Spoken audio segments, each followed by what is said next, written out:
Hello everybody, welcome along. As I record this on Thursday, FM23 beta version is being loaded up onto the system, so we're going to make it quick because I've got lots to do if I'm going to get the first episode out of our brand new series, which is going to come out for FM23.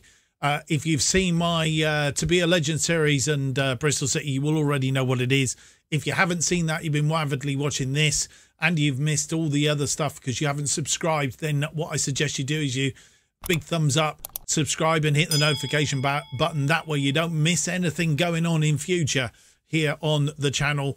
But also, right at the end, I will tell you what the series in FM23 is going to be if you haven't caught it already.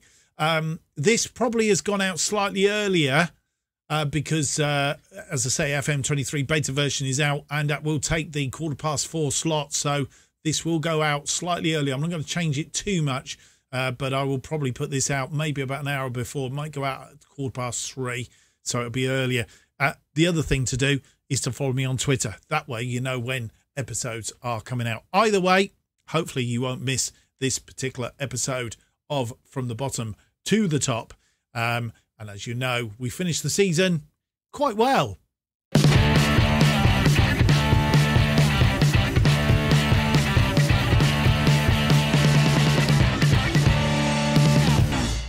Hello and welcome to episode 53 of The Bottom to the Top. My name is Mark, and on our final episode today we have the review of the season and a bit of an end of series party or whatever you want to call it. It's going to be very short and very sweet.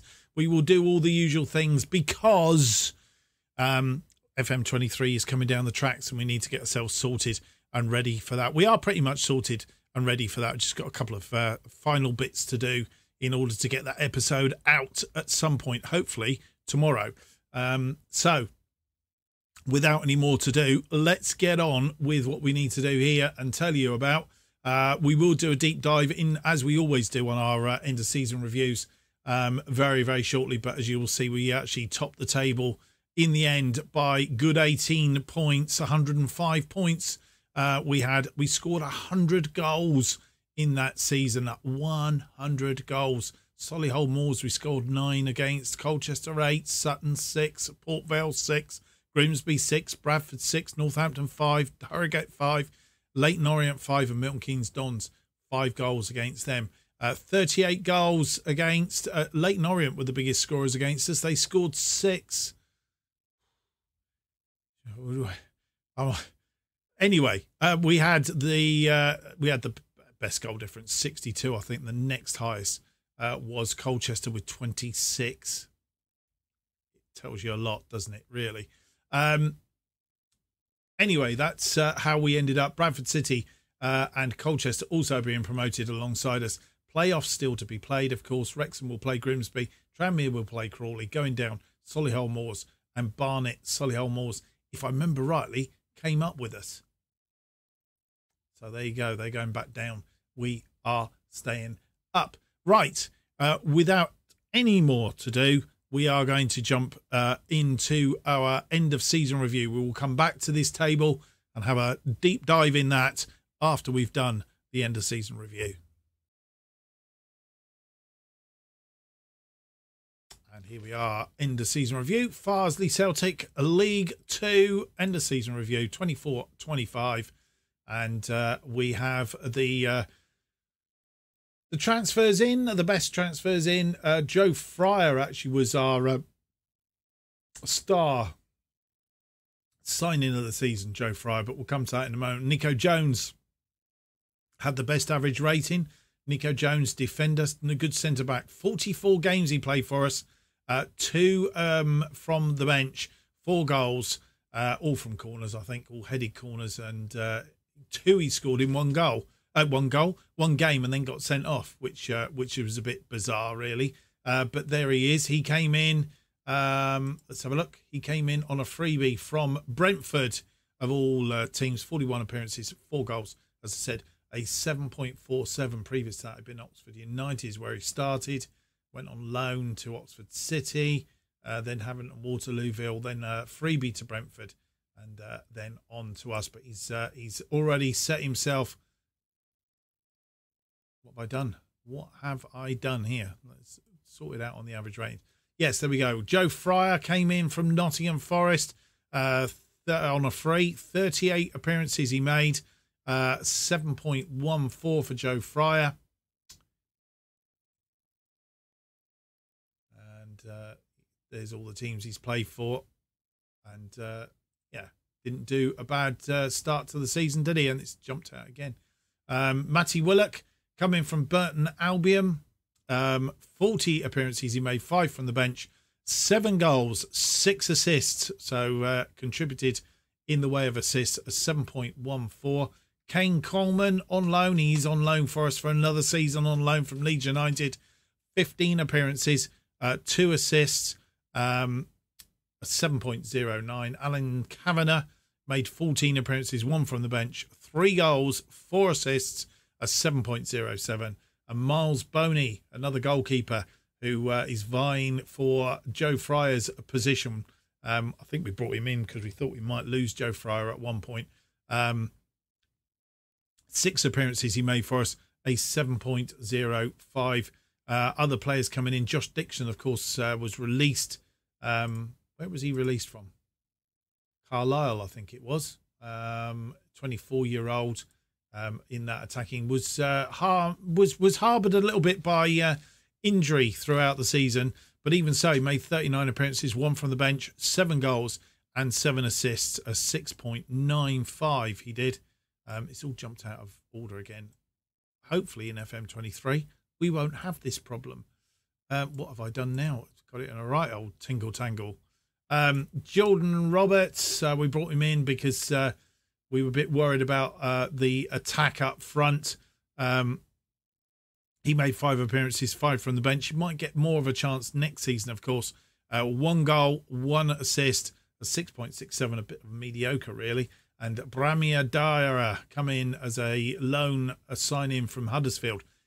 Didn't really do it for me. 2 starting appearances, 6 from the bench. Didn't do anything, a 6.63. Probably our weakest of our signings this season.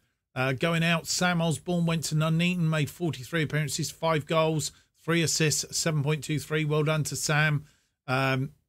Luke Parkin went to Tamworth, made 43 appearances, 7 goals, 7 assists. He did really well as well, didn't he? A 6.86. But Luke was always quite good for us as well. Tom Allen, our centre-back, went to Tamworth as well. 25 appearances, 2 assists, a 6.78. And Nathan Smith, I presume he's retired, is he? No, he's been a free agent, didn't go anywhere. We released him, and he didn't really do a great deal. We're not going to do loans. How the season unfolded, we finished first. Average at home attendance, 2,255. Spent most of the season, of course, at the Envirovent Stadium. Top scorer, Will Russ, with 33 goals. Fantastic. The table we'll do a deep dive with later. Biggest win was a 6-0 win over Colchester back in January. Nelson, Brunt, Dixon, McBride getting a hat-trick in that game. Match to remember was the League Two away win to Newport County in August. That was really at the start of the season, and Newport County, in fact, I think it was Newport County it came up with. It's not Solihull Moors. But anyway, it was good to get one over on them early in the season. Harlock and Brunt scoring on that occasion. Will Russ got the goal of the season, a 36th minute goal in the game against Salford in the FA Cup. First round, I think it was, where we got knocked out. And this was the goal of the season, which we're about to see. Lambiksa coming forward, launches a long ball to Will Russ, and Will just hits it on the volley. And the Salford goalkeeper was clutching thin air. And, yeah, that was really disappointing because we were level 2-2. Matty Willett scoring after 82 minutes. But Declan McManus getting one a minute after that. So we conceded literally from the kickoff pretty much, which lost us that match. Financial wise, not a lot to tell you. We made less money than we did last season. I think that's probably because of television rights. Broadcast revenue was up, of course. It would be because the broadcast revenue, although sponsorship was down, sorry. Broadcast revenue was up. Corporate hospitality was up. Prize money down. Match day commercial was down as well. McBride had the most shirts sold. Will, Russ, Roberts, Willock and Brunt, the other big sellers as far as shirts concerned. Fryer in goal then for our best 11 of the season. Fryer in goal. Robinson, Nelson, Jones and Doherty. I think this will be a familiar lineup. Zach Brunt, maybe, maybe not. Harlock, Willock, Dixon, McBride and Will Russ. Of course, this was on the 4-3-1-2, which we changed up towards the end of the season. Started to go with wide players again, which finished the season quite well. Accolades for this season. Vanarama National League Manager of the Year fell in this one. I don't know why. Manager of the Month in September. Manager of the Month in November. I'm not quite sure why I didn't win it. After that, to be fair. Club Awards. Fans Player of the Season was Will Russ. Young Player of the Year, Will Russ. Signing of the Season, Joe Fryer. Goal of the Season, we've already seen it, Will Russ. Top Scorer, Will Russ with 34 goals. Yes, 34 goals. Most assists, Luke Robinson with a piling on 16 assists. Most Player of the Match Awards, 9 from Will Russ. Average rating, 7.4 for Ronnie Nelson. And the most passes completed in 90 minutes, Nico Jones. Competition awards, there aren't any. And record breakers, Will Russ, 34 goals. Will Russ, 33 goals in the league.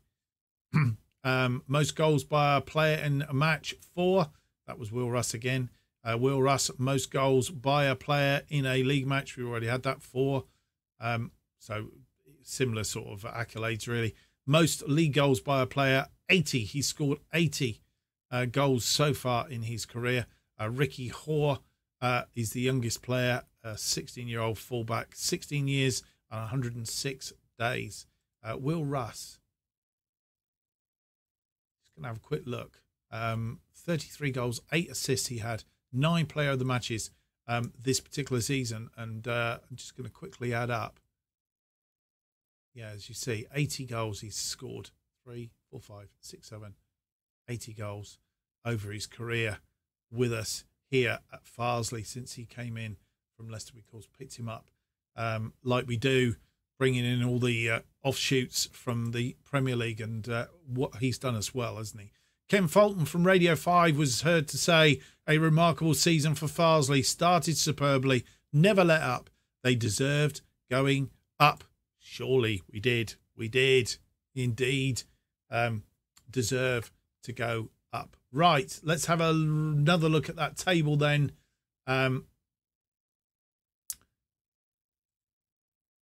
We will need to do a few tweaks because obviously the playoff stuff is still in here. There we go, league table. We usually do our overall. One thing I do want to do, though, before we do that, can we do it on this thing? I think we can. Past positions. Just want to have a look at this. How interesting is that?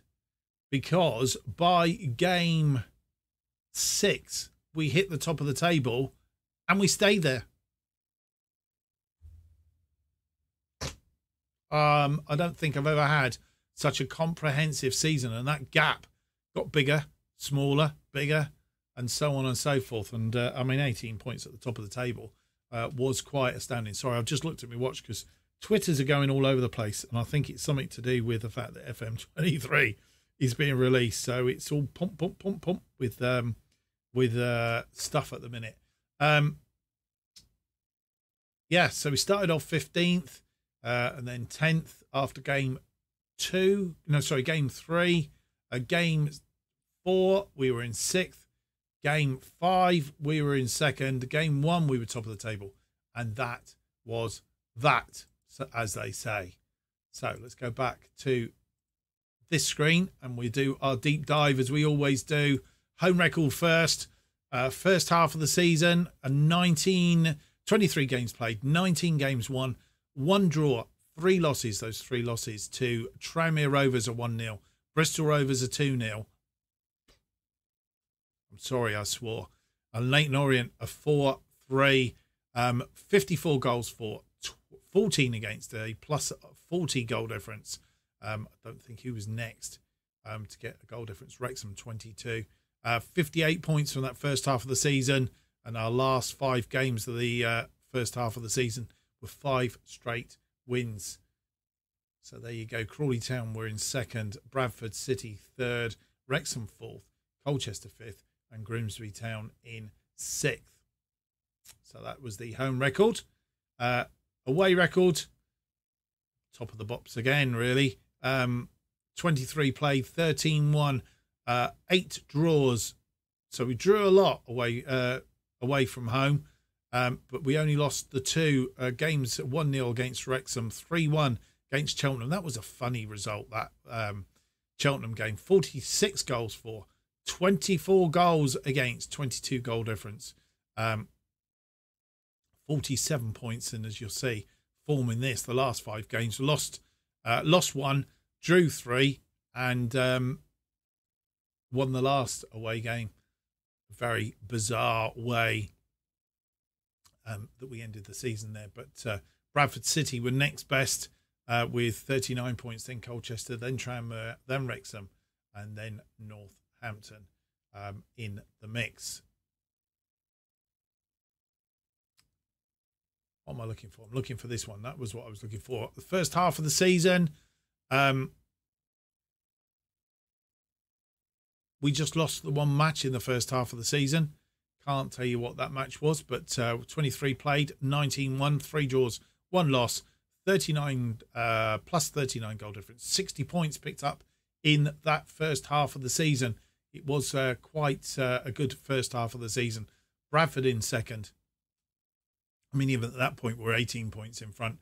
Tranmere third, Colchester fourth, and Northampton fifth. We could have finished it halfway through the season, saved ourselves all a lot of heartache. Not such a good second half of the season. We were second best second half of the season. Wrexham were best, 48 points. We lost 4 games in that second half of the season, only picking up 45, the same as Bradford City, then Colchester and Crawley Town. But I think we did the damage in that first half of the season, basically, as you will see. Last 5 games of the season, we were second best. Oldham Athletic had the best run in. They didn't lose any games. We didn't lose any games, really. It was equal to them. 3 games, 1, 2 draws is pretty much how we ended up. Leighton Orient doing the same. Media predictions. We were expected to drop out. Well, not drop out. 4 go down, don't they? Expected to just squeeze out and finish 20th. We actually finished top. And if you'd put odds on 150 to 1 at the start of the season, you'd have earned yourself. If you put a tenner on, you'd have been quite a bit more well off. You'd have been able to take me out for a drink. Bradford were expected to be 5th, finished 2nd. Colchester 7th, finished 3rd. Wrexham were expected to win it and have ended up in the playoffs, as it turns out. Tranmere were expected to finish 4th, finished 5th. Crawley 11th and 6th. And Grimsby 7th, and we're expected to finish 14th. So there we go.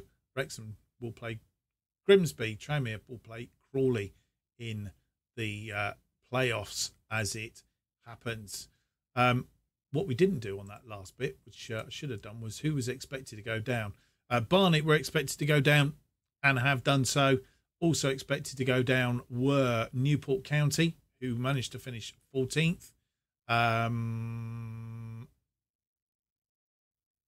Northampton were expected to go down, finished 8th, and Solihull Moors were expected to go down. In fact, there's only 2 go down. What am I on about? Barnet went down. Solihull Moors were expected to finish 21st, actually finished 23rd. So Newport County managing to survive in the League 2 for another season. That's where we've got back to. So they are the playoffs, obviously not been played yet.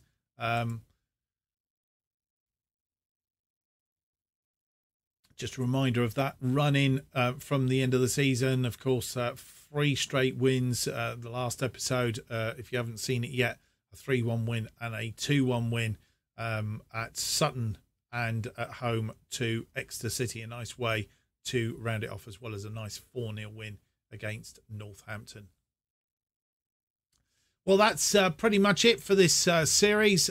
We hope you have enjoyed it, and that we will be doing, I'm not sure whether we'll do bottom to the top this season or to be a legend. It's more like a journeyman this season, I think. So bottom of the top may not return until FM24.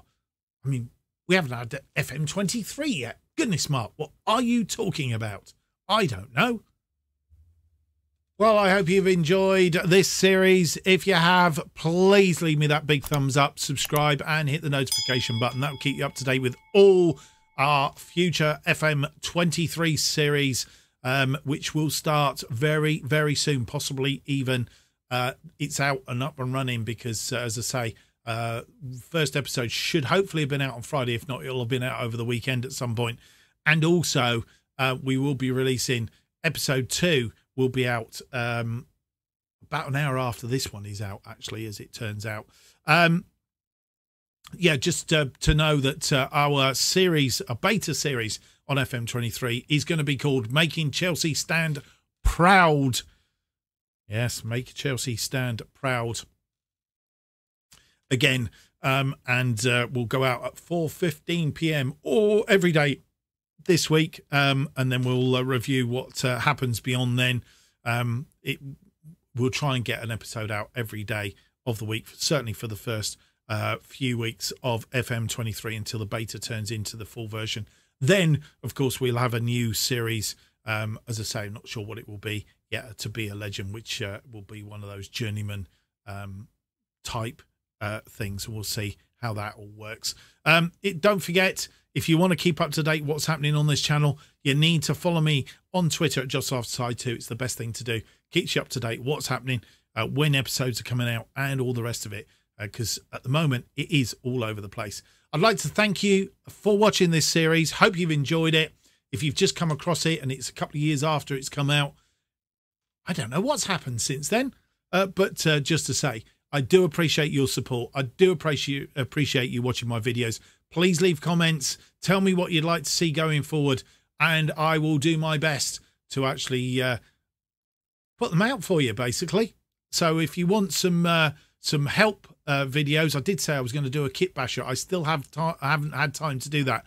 I will do it, because we'll work out how it works with FM23, and then we'll do a special how, if you want to change your kits inside Football Manager, we'll show you how to do it. Thanks for watching. Hope to see you on future episodes of our series. Don't forget, FM23 beta version is out, which means there is the series, the FM23 series. Go into the playlist, have a look for it, and hope you enjoy that series as well. From now, it's a very goodbye. Goodbye.